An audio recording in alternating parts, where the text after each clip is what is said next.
Hello everyone, thanks for joining me again.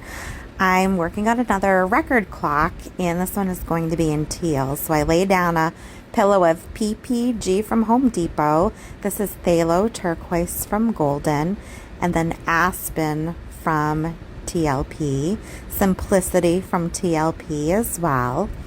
And then to give some dimension, I'm adding titanium buff very lightly because it tends to take over, and that's from Golden.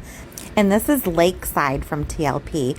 I'm adding another just light layer of Phthalo Turquoise on the top so that the cell activators, I'm using a double, white and Paynes gray, so that the cell activators can catch a hold of the paint.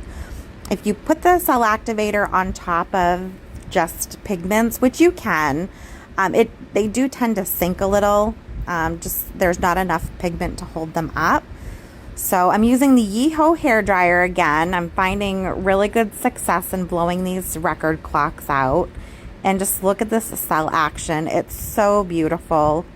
Here's a close-up. I never get to do that, but I'm doing it here because I just loved it so much. See that light silvery green? That's Aspen from TLP. So pretty. I love how this piece came out. It's a color palette I worked with last year and had to give it another go on a clock. What do you think?